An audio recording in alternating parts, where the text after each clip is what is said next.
It's another beautiful day in South Florida. Now let's go inside my home base for this video.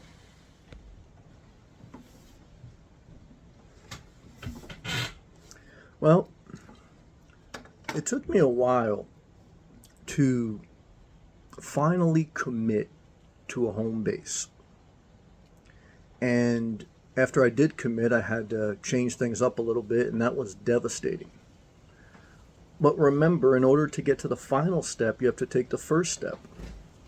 And remember, it is true that sometimes we take a step forward and 2 steps back. But in order to go 3 steps forward, you have to go back. You have to go through ups and downs. You have to go through failure. You have to go through experience.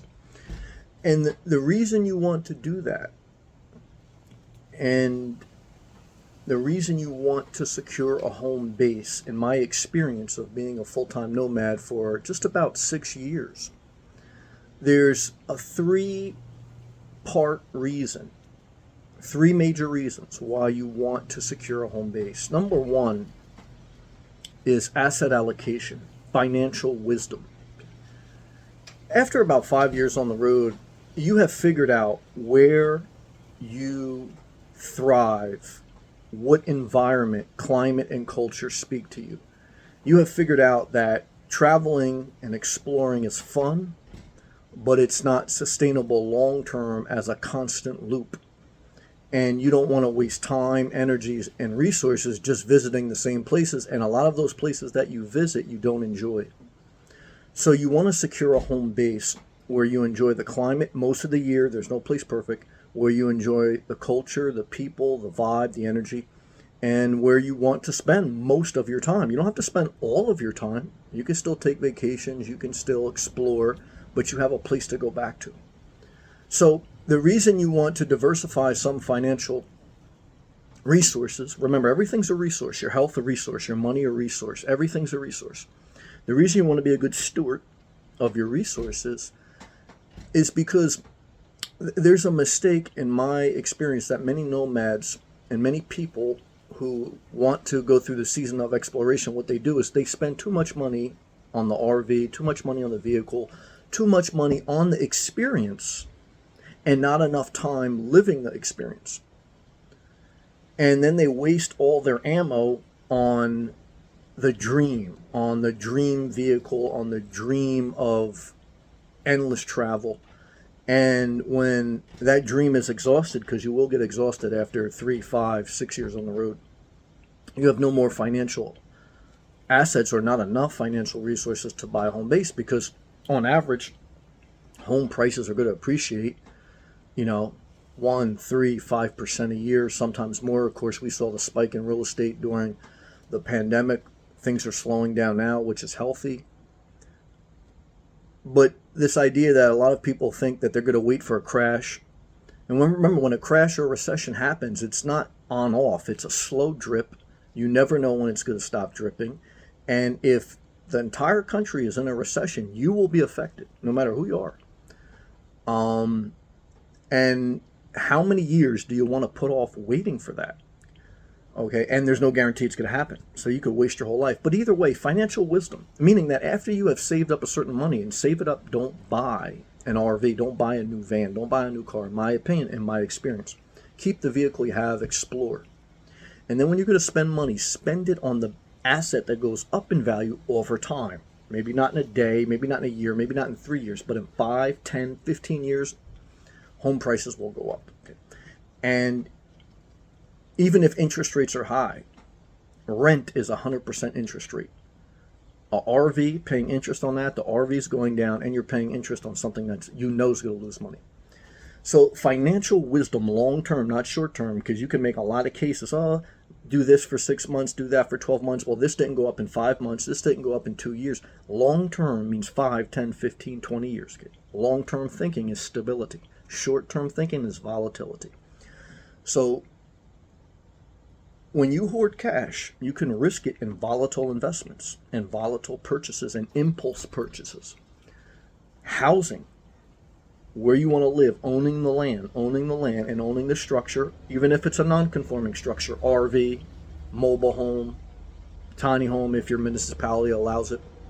owning the land and owning the structure, whatever it is, doesn't have to be a standard house, allows you to stabilize your financial assets and live in your financial asset. You can't live in your savings account. You can't live in your brokerage account. You can't live in money in the bank. You can live in a house, and the house can pay you by not only the appreciation, but by the quality of life, the comfort, the safety of knowing you have a place to go, knowing you have a place to enjoy, and knowing that long term, more than likely, it's going to go up versus an RV that you don't own the land, you're renting the land. Okay, short term rental is okay, long term no. And the other thing is, let's go into bullet point number 2, psychology. The stability of knowing that you've wisely spent your money, the stability of knowing that every year you don't have to worry about your landlord renewing the lease or your landlord selling the house and you have to deal with a new owner. The psychology of not looking for a parking place every day, not having to go to Buc-ee's, but being able to come home, not having to worry about if Planet Fitness is going to put signs in a parking lot saying you can't come here anymore. Psychology, mental stability. Mental stability. Psychology and mental health, knowing you have a place to go to rest, even if it comes with responsibility, long term is a blessing. Once you find a certain area, it's a blessing. So you have financial wisdom in diversifying some of your assets to a stable investment, long term housing. You have psychology, stable mental well-being, knowing you have a place to go, and knowing you don't have to deal with your lease being up every year and dealing with landlords and what if they sell, or is it going to increase, or are they going to pass their property taxes on you? They pass the buck. And 3 is the third bullet point I want to share with you is after a certain amount of time, 3 to 5 years is a good measurement of time. Measure everything. I mean, after 5 years, you should kind of know what direction you want to go. And if you make a mistake, I did it, you correct it. Don't lie to yourself. Because the third reason is time is going to go on. Okay, and you'll know this after you've been on the road 3-5 years. That's 5 years of your life, which is good, well spent. The time on the road is well spent if you don't spend it on the vehicle, but you spend it on working on yourself, figuring out your long-term strategy, saving your money. Okay. Remember, most people's money burns a hole in their pocket. And that's why, too, you got to diversify a little bit, because you got to, in one sense, don't give yourself an option to be reckless sometimes. But the third bullet point is time goes on. Quality of life is learning to enjoy your life after you've done a certain amount of sacrifice, after you've done a certain amount of exploration. And it kind of ties into bullet point number 2 of psychology of stability of a home. The third aspect is you can't just wait, okay, for your dream house, and there's no perfect house. I learned that. You can't just wait for this perfect opportunity where house prices are going to be low, you're going to be in great financial shape, and you're going to have the mental toughness to buy, because it takes mental toughness. You're going to save. You're not going to let that money burn a hole in your wallet. You buy 2 RVs in 2 years. You buy 2 cars. You invested in risky assets. This idea that everything's going to crash, you're going to be stable, you're going to have the toughness to make a tough decision, and then all of a sudden, as soon as you make that decision, everything's going to go back up and you're going to be happy you did it. It doesn't work like that. You'll lose your entire lifetime. Time is bullet point number 3. You'll lose your entire life if you don't measure the time on the road and the time to commit again to being in a certain area for your financial stability, your mental stability, and for the time of your life. Enjoy your life. You want to live in the mountains? I don't. You want to live in the beach? I do. You want to have a little place, or you want to have a big place? Keep some things to yourself. But I want to tell you, a home base, even if you don't spend every day on, guys, I don't spend a lot of time in this chair, not at all. But I made a point to make this video from a chair. Why? Because it's good to get out of the public. I mean, that's bullet point number 4. I'll give you a bonus, and because I talked about this often, but I want to repeat it. Being around the public, in the stores, cafes, gyms. I mean, you ever been in the gym shower, waiting for a gym shower, waiting for a gym bathroom?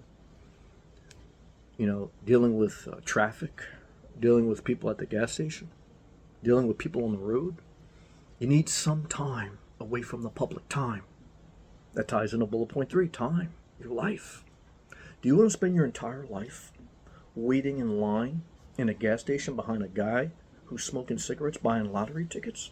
Or do you want to come home to your sanctuary and, maybe prepare your own food, or maybe, bring your own food, whatever.